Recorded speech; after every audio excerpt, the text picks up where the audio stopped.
Hello friends, नमस्कार. आजच्या क्लासमध्ये आपण आपल्या 12th स्टँडर्डच्या म्हणजेच 12वीच्या एस पी या विषयाबद्दल माहिती घेणार आहोत. एस पीचं आपण आज पहिलं प्रकरणचं ओळख पाहू. आपण इथं फक्त प्रस्तावना बेसिक पाहू आपण फक्त, ज्याचं नाव काय आहे, संस्थात्मक वित्त व्यवस्थापनाची ओळख, प्रकरण क्रमांक 1. कोणता विषय?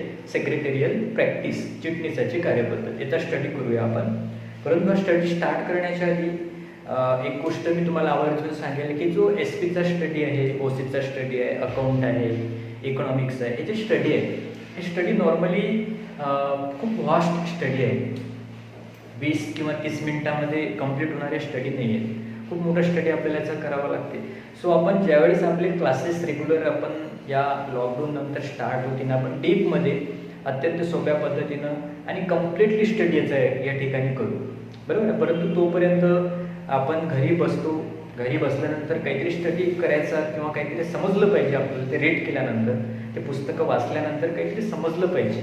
याच्याकरता फक्त आपण एक ओळख म्हणून, एक बेसिक म्हणून आजचा हा व्हिडिओ तयार करतोय आणि आजचा क्लास आपण या ठिकाणी आपल्याला पाहायचा आहे. फक्त ज्यावेळेस आपण रीडिंग करू त्यावेळेस तुम्हाला समजलं पाहिजे. कारण नॉर्मली बरेचसे सब्जेक्ट असे असतात की ते आपण स्वतः कितीही वाचले तरी ते आपल्या लक्षात येत नसतात. ते जर कोणा समजवले तर चांगल्या प्रकारे समजतात आणि आपण ते रीड करू शकतो, बरोबर आहे. सो आपल्याला त्या अँगलनं आजचा स्टडी या ठिकाणी करायचा आहे. सो आपलं पहिलं प्रकरण संस्थात्मक वित्त व्यवस्थापनाची ओळख. आता सुरुवातीला आपल्याला या सब्जेक्ट एस पीमध्ये आहे काय, पहिले याच्यावर आपण एस पी कशाला म्हणतो आपण, एस पी सेक्रेटेरियल प्रॅक्टिस, चिटणीसाची कार्यपद्धती, सचिव. काय असते की संपूर्ण बिझनेसचे वेगळे वेगळे प्रकार असतात, व्यवसायाचे वेगळे वेगळे प्रकार आहेत. 11वीमध्ये आपण शिकलो संयुक्त स्कंद प्रमंडळ, त्यानंतर आपला कुटुंबाचा व्यवसाय म्हणतो आपण संयुक्त कुटुंब व्यवसाय, त्यानंतर भागीदारी संस्था, सहकारी संस्था आणि एकल व्यापार, असे नॉर्मली 5 प्रकाराचे पडत असतात. तर या 5 प्रकारामध्ये सगळ्यात महत्त्वाचा एक प्रकार म्हणजे तो म्हणजे काय, जॉईंट स्टॉक कंपनी, संयुक्त स्कंद प्रमंडळ म्हणजेच कंपनी म्हणतो आपण थोडक्यात त्याला, बरोबर. हा प्रकार अत्यंत महत्त्वाचा. सगळ्यात जास्त क्षेत्र कोण व्यापलेलं आहे तर या प्रकारानं व्यापलेलं आहे. खूप मोठ्या मोठ्या कंपनीज आज आपल्याला पाहायला मिळतात आणि संपूर्ण याची स्थापना कंपनी कायदा 1956 नुसार झालेली आहे. कंपनीचा कायदा आहे 1956, त्याच्यानुसार याची स्थापना झालेली आहे. सो हा जो सब्जेक्ट आपण या ठिकाणी पाहणार आहोत, स्टडी करणार आहोत, हा सब्जेक्ट ऑलमोस्ट 90% कोणाला रिलेट करणार आहे तर संयुक्त स्कंद प्रमंडळ, कंपनी. सो एक कायदा आपण लक्षात ठेवायचा, कंपनी कायदा किती आहे, 1956चा. हा कायदा लक्षात ठेवायचा आपण. या कायद्यानुसार अनेक साऱ्या गोष्टी याच्यामध्ये ज्या पाहू आपण एस पी सब्जेक्टमध्ये, या कायद्याचा उल्लेख आवर्जून त्या ठिकाणी आपल्याला दिसणार, ठीक आहे. म्हणून हा स्टडी जो आपण इथं करू हा जॉईंट स्टॉक कंपनीशी रिलेट करणारा स्टडी आहे, बरोबर आहे. आता कंपनी म्हटले की प्रत्येक कंपनीमध्ये वेगळे वेगळे अधिकारी असतात, लोक असतात काम करणारे. त्या संपूर्ण कर्मचाऱ्यांमध्ये, या अधिकाऱ्यांमध्ये एक व्यक्ती अत्यंत महत्त्वाचा असते, त्याला म्हणतो आपण चिटणीस. त्याची व्याख्या कसं असते चिटणीस, त्याचे कामं, कोणत्या प्रकारची कार्यपद्धती करते, हे संपूर्ण आपण 11वीच्या सिलेबसमध्ये तुम्ही शिकले असाल, बरोबर. याची जबाबदाऱ्या कोणत्या आहेत, याचे अधिकार कोणते आहेत, याची पात्रता कोणती आहे, हे सगळं तुम्ही त्या ठिकाणी शिकले असाल, बरोबर आहे. पुढचा स्टडी आपल्याला करायचा. म्हणून अत्यंत महत्त्वाचा हा पर्सन्स, चिटणीस, आणि चिटणीसाचे संपूर्ण कामं आपल्याला या ठिकाणी पाहायचे, कशा प्रकारे स्टडी करते, काय करते, बरोबर. सो पहिल्या प्रकरण आपल्याला इथं पाहायचं संस्थात्मक वित्त व्यवस्थापनाची ओळख. वित्त आणि संस्थात्मक, वित्त आपण, परंतु कसं आहे संस्थात्मक. आता संस्थात्मक म्हणजे काय, इंग्लिशमध्ये कॉर्पोरेट म्हणतो आपण त्याला. संस्थात्मक म्हणजे काय की अनेक सारे जे व्यवसाय असतात, भागीदारी संस्था घ्या, एखाद्या कंपन्या घ्या, अनेक साऱ्या कंपन्या, त्या कंपन्यांमध्ये किंवा ह्या सगळ्या कंपन्यांचं जे आपल्याला जग दिसते, ह्या सगळ्या कंपन्यांचं जग त्याला म्हणतो आपण संस्थात्मक. आणि वित्त, वित्त म्हणजे काय, पैसा. वेगळ्या वेगळ्या कंपन्यांमध्ये, वेगळ्या वेगळ्या व्यवसायांमध्ये, वेगळ्या वेगळ्या काय म्हणू आपण त्याला, बिझनेसमध्ये यूज केला जाणारा पैसा, वापरला जाणारा पैसा, त्या पैशाला काय म्हणतो आपण, संस्थात्मक वित्त. त्यानंतर व्यवस्थापनाची ओळख. आता वित्त व्यवस्थापन म्हणजेच काय की एखाद्या व्यवसायामध्ये वापरला जाणारा पैसा, त्या पैशाचं व्यवस्थापन कशा प्रकारे केलं जात असते, तो पैसा कसा आणतात, तो पैसा कसा वापरतात, त्या पैशाच्या वापर कशा प्रकारे करतात, त्यानंतर त्या पैशाची गुंतवणूक कशी करतात, या सगळ्या याच्या डिटेल्समध्ये स्टडी या पहिल्या प्रकरणामध्ये करायचं आपल्याला. त्यालाच म्हणतो आपण संस्थात्मक वित्त व्यवस्थापनाची ओळख, बरोबर आहे. वित्त व्यवस्थापन म्हणजे काय, पैसा कमावणे आणि त्या पैशाची गुंतवणूक करणे. बरोबर. तो पैसा आणणे आपल्याला पहिली गोष्ट, आणि तो पैसा आणल्यानंतर त्या पैशाची काय करणे, गुंतवणूक करणे, त्याला म्हणतो आपण वित्त व्यवस्थापन. त्याची ओळख आपल्याला या प्रकरणामध्ये पाहायची आहे. बरोबर. आता नॉर्मली कोणताही व्यवसाय घ्या, लहान मोठा मध्यम कसे असला, प्रत्येक बिझनेसमध्ये पैसा अत्यंत महत्त्वाचा असते. असा एक काही बिझनेस नाही की तो विदाऊट मनी चालू शकते, विदाऊट पैसा चालू शकते. पैसा पाहिजे म्हणजे पाहिजेच, बरोबर आहे. आणि तो पैसा असून चालणार नाही. त्या पैशाचं काय करता आलं पाहिजे, व्यवस्थापन, नियोजन करता आलं पाहिजे. जर नियोजन नाही करता आलं तर आपल्या व्यवसायाने ठरवलेले उद्दिष्ट, आपले जे टार्गेट आहे, आपल्याला जो प्रॉफिट या ठिकाणी अर्न करायचा आहे, सगळ्या गोष्टी आपण नाही करू शकणार, बरोबर आहे. म्हणून त्या ठिकाणी या प्रकरणाचा स्टडी करणं अत्यंत आवश्यक आहे. तो स्टडी आपण या ठिकाणी आता करूया. तर आता संस्थात्मक वित्त कशाने म्हणतो, क्लिअर असेल तुमचं, की व्यवसायामध्ये वापरला जाणारा पैसा, निधी. पैशाला आणखी शब्द काय म्हणतो आपण, निधी, बरोबर आहे. तर व्यवसायामध्ये वापरला जाणारा निधी म्हणजेच काय, तर वित्त व्यवस्थापन. आता ह्या वित्त व्यवस्थापनाच्या काय वेगळ्या वेगळ्या व्याख्या, डेफिनेशन्स आहेत. त्या डेफिनेशन्स पाहू आपण, परंतु त्याच्या आधी एक हेनरी फोर्ड नावाचे शास्त्रज्ञ आहे. हेनरी फोर्ड नावाचा एक शास्त्रज्ञ आहे. या शास्त्रज्ञाचं असं म्हणणं आहे की व्यवसायाचा एक बॉटम, व्यवसायाचा काय म्हटलं आपण, आत्मा, म्हणजेच त्या ठिकाणी यूज केला जाणारा निधी, पैसा, वित्त, असं कोण म्हणते. आणि ह्या हेनरी फोर्डनं काय म्हटलं की व्यवसायामध्ये वापरला जाणारा पैसा, वित्त हे कसं आहे म्हणते की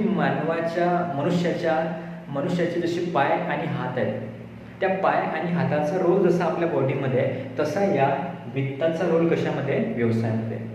एकतर हात आणि पाय आपण यूज करू, नाहीतर मग आपण ते काय आपल्याला गमावं लागते. अशाच प्रकारे पैसा आहे, वित्त आहे, व्यवसायामध्ये वापरले जाणार. याचा एक तर यूज करा, नाहीतर मग ते गमवा, असं कोणा सांगितलं, आपल्याला हेनरी फोर्डनं सांगितलेलं आहे. ठीक आहे. त्यानंतर मग वेगळे शास्त्रज्ञ येत राहिले, त्यांच्या व्याख्या, डेफिनेशन्स मांडत राहिलेले आहेत. अनेक साऱ्या व्याख्या आहेत, परंतु आपल्या सिलेबसमध्ये, आपल्या बुक्समध्ये जे डेफिनेशन्स आहे, ते डेफिनेशन्स आपल्याला या ठिकाणी पाहायचे आहे. आणि ते डेफिनेशन्स आपल्याला इथं सांगितले कोण, हेनरी हॉगलँड. हा सुद्धा हेनरी हॉगलँड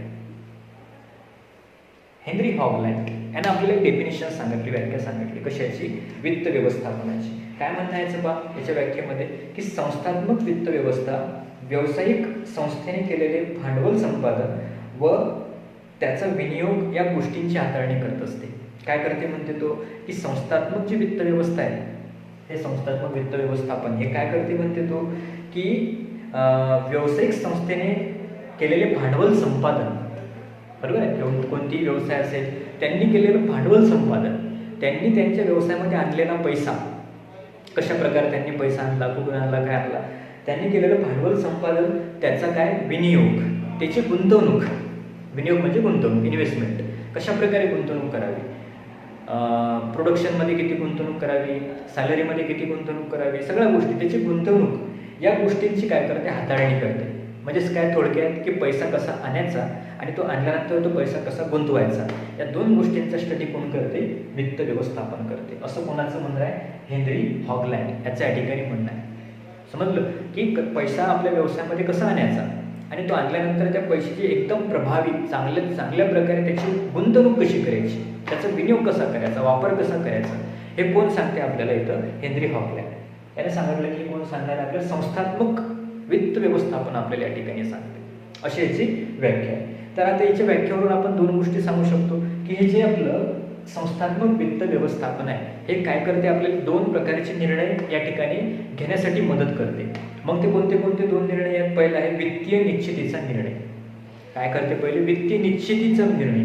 कोणता निर्णय घेता येते आपल्याला, की कशा प्रकारे आपल्या बिझनेसमध्ये आपण काय पैसा आणावा, निधी आपल्या बिझनेसमध्ये कसा आणावा, भांडवल आपल्या व्यवसायामध्ये आपण कसं आणावं, याच्याकरता कोण मदत करते आपल्याला, वित्त व्यवस्थापन.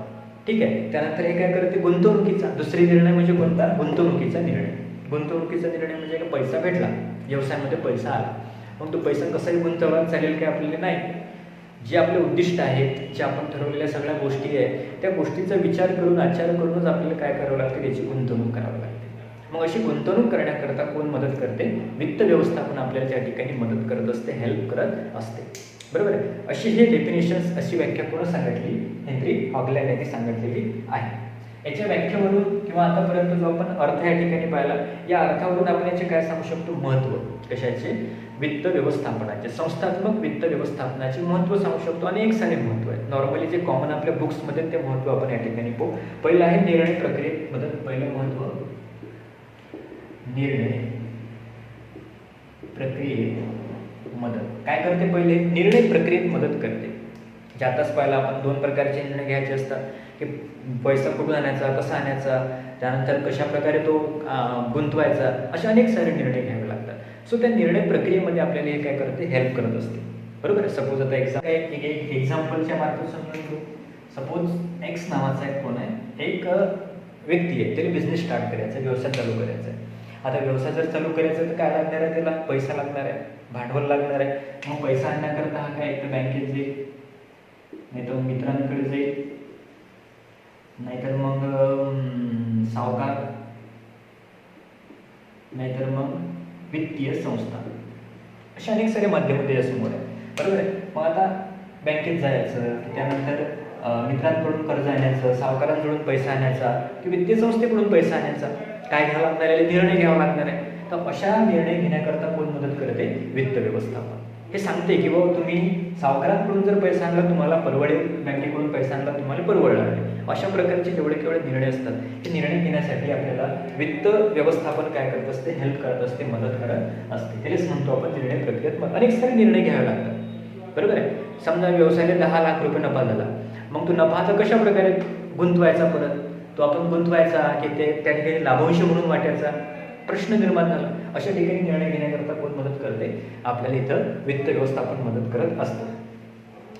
नेक्स्ट आहे प्रकल्पासाठी भांडवल उभारणे. प्रकल्पासाठी भांडवल उभारणे काय करते पुढे, प्रकल्पासाठी भांडवल उभारणे. प्रकल्प म्हणजे काय, व्यवसाय, जो बिझनेस आपल्याला करायचा असते, जी कंपनी आपल्याला निर्माण करायची असते, प्रकल्प म्हणतो आपण. अशा प्रकल्पासाठी भांडवल उभारणी करण्याकरता कोण मदत करते, वित्त व्यवस्थापन. बरोबर आहे. समजा आता फॉर एक्झाम्पल एखादा बिझनेस स्टार्ट करायचा आहे, आता भांडवल उभारणी करायची आपल्याला. आता भांडवल उभारणीचे वेगळे वेगळे माध्यम आहेत, जे पुढे चालून स्टडी करायची आहे. समभाग विकून आपण भांडवल प्राप्त करू शकतो, कर्ज मागून आपण भांडवल प्राप्त करू शकतो, की एखादी संपत्ती विकून आपण भांडवल प्राप्त करू शकतो. अनेक सारे माध्यम असतात भांडवल प्राप्त करण्याचे. पहिले भांडवल म्हणजे काय, व्यवसायामध्ये आणला जाणारा पैसा, त्याला म्हणतो आपण भांडवल.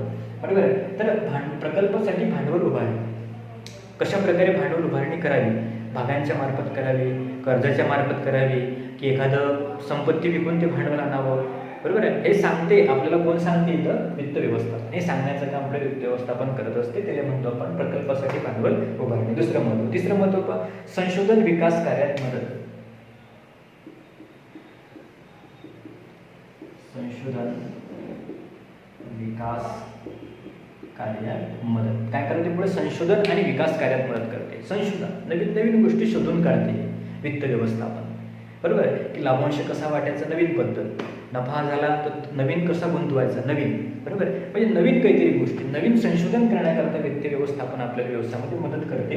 आणि विकास कार्यात आपल्याला व्यवसायाचा विकास करायचा आहे, खूप मोठी डेव्हलपमेंट करायची आहे, आपल्या व्यवसायाचं क्षेत्र वाढवायचं आहे, आपल्या व्यवसायाचा नफा वाढवायचा आहे. बरोबर आहे. खूप मोठा पूर्ण देशभर व्यवसाय निर्माण करायचा आहे. असा जर विकास करायचा असेल किंवा त्या व्यवसायामध्ये काही संशोधन करायचं असेल, नवीन नवीन गोष्टी आपल्याला शोधून काढायच्या असतील, ज्या आतापर्यंत कोणी नाही शोधल्या, त्या जर आपल्याला शोधून काढायचे असतील तर काय महत्त्वाचं आहे, वित्त व्यवस्थापन. वित्त व्यवस्थापन माहिती असेल तर या गोष्टी होतील, अन्यथा त्या होणार नाही. तिसरं, नंबर 4, व्यवसाय सुरळीत चालण्यास मदत. व्यवसाय सुरळीत चालण्यास मदत. पुढे काय करते, हे व्यवसाय सुरळीत चालण्यास मदत करत असते. बरोबर आहे. आता जो व्यवसाय असते हा सुरळीत चालणे म्हणजे काय, की चांगल्या प्रकारे त्यांना नफा होणे, चांगल्या प्रकारे त्या व्यवसायामध्ये उत्पादन होणे, चांगल्या प्रकारे संपूर्ण कर्मचाऱ्यांचा पगार देणे, चांगल्या प्रकारे संपूर्ण त्यांची विक्री होणे, याला म्हणतो सुरळीतपणा त्या व्यवसायाचा. वेळेवर सगळ्या गोष्टी होणे म्हणजे सुरळीतपणे तो चालणे. तर अशा प्रकारे जर तो व्यवसाय काय सुरळीत चालवायचा असेल, चांगल्या प्रकारे कंटिन्युअसली जर आपल्याला त्या ठिकाणी चालवायचा असेल, बरोबर आहे, कोणत्याही प्रकारे खंड न पडता, कोणत्याही प्रकारे लॉस त्या व्यवसायामध्ये न होता जर तो व्यवसाय आपल्याला चालवायचा असेल तर काय महत्त्वाचं असते, वित्त व्यवस्थापन. म्हणजे त्याच्यामुळे काय होते की हा संपूर्ण बिझनेस सुरळीतपणे चालण्याचं काम चालत असते. त्याच्याकरता आपल्याला काय महत्त्वाचं असते, वित्त व्यवस्थापन. नंबर 5 वैशिष्ट्य आहे महत्व आहे समन्वय. विविध कार्यात समन्वय पुस्तकामध्ये दिलेलं आपल्याला ते काय करते विविध कार्यात समन्वय. समन्वय म्हणजे काय की एकामेकाला कोऑर्डिनेट करणे, मदत करणे, हेल्प करणे. आपलं काम पूर्ण झालं आपण दुसऱ्याला हेल्प करू, दुसऱ्याचं पूर्ण झालं तर तिसऱ्याला हेल्प करेल, अशाला काय म्हणतो आपण समन्वय. तर व्यवसायामध्ये काय निर्माण करणे समन्वय निर्माण करण्याकरता काय महत्त्वाचं असते वित्त व्यवस्थापन. वित्त व्यवस्थापनामुळे काय होत असते की संपूर्ण त्या ठिकाणी पूर्ण त्या पैशाची मॅनेजमेंट होऊन जात असते. व्यवस्थितपणे तिथं तो पैसा यूज केला जात असते आणि तो पैसा चांगल्या प्रकारे यूज झाला की त्या ठिकाणी त्या सगळ्या कार्यांमध्ये जेवढे कामं आपण त्या व्यवसायामध्ये करतो त्या कामांमध्ये काय निर्माण होत असते समन्वय. विविध कार्यामध्ये समन्वय निर्माण होत असते त्याला म्हणतो आपण समन्वय. 6 काय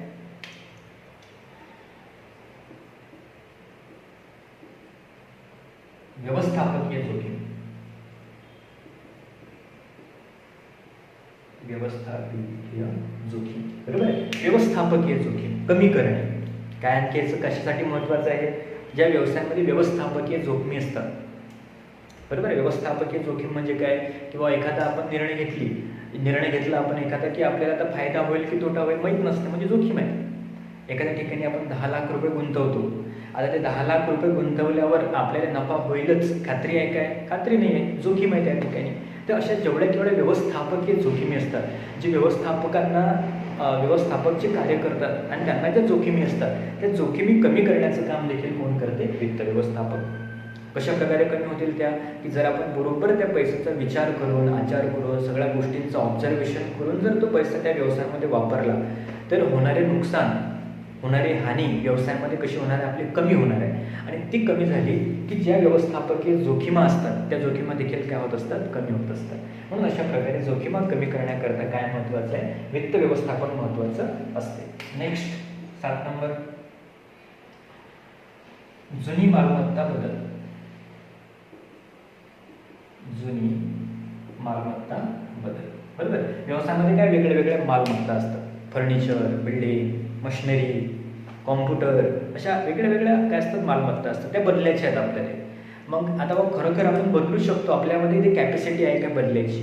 म्हणजेच काय की सपोज एखादी मशिनरी आहे 1 लाख रुपयाची ती विकून आपल्याला 10 लाख रुपयाची दुसरी घ्यायची आहे. आपण जर विकली तर आपल्याला 1 लाख रुपये मिळतील मग वरचे 9 लाख रुपये आपल्याकडे आहेत काय म्हणजेच आपल्याला ते बदलायला परवडते काय कोण सांगते वित्त व्यवस्थापन बरोबर. कोणतीही प्रकारची जुनी मालमत्ता जर आपल्याला बदलायची असली ते बदलावी की नाही बदलावी हे सांगते कोण आपल्याला इथं वित्त व्यवस्थापन. म्हणून जुन्या मालमत्ता बदलीसाठी देखील वित्त व्यवस्थापन अत्यंत महत्त्वाचं असते. 8 नंबरचं महत्त्व काय पण लाभांश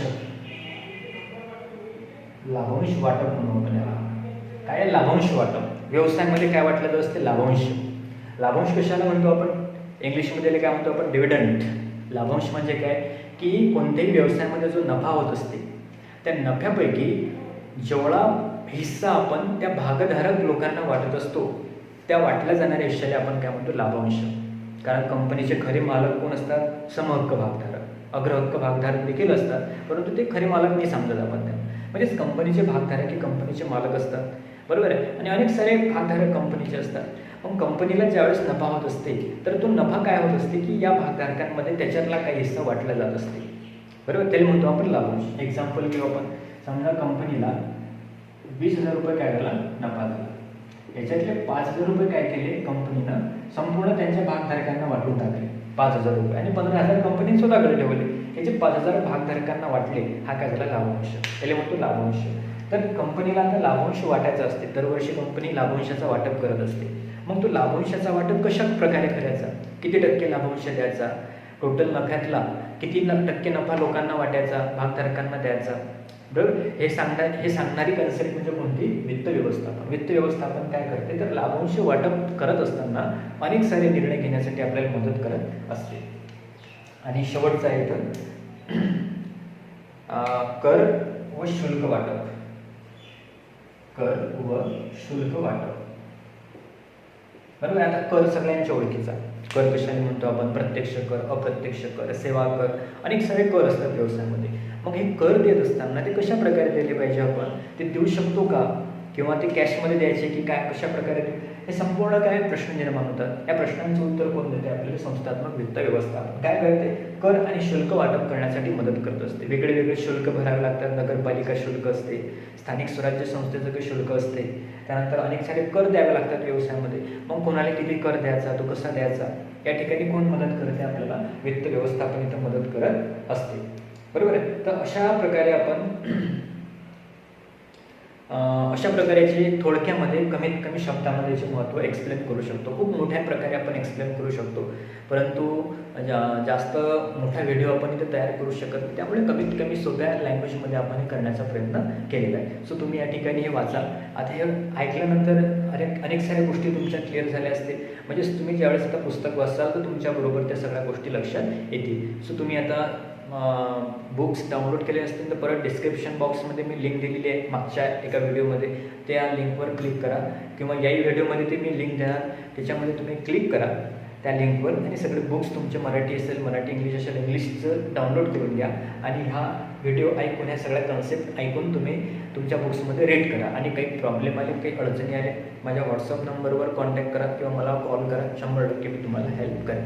ठीक आहे. चांगल्या प्रकारे समजलं असेल असं मी गृहीत धरतो आणि पुढचा टॉपिक आपण पुढच्या व्हिडिओमध्ये स्टडी करूया. ठीक आहे. Thank you very much.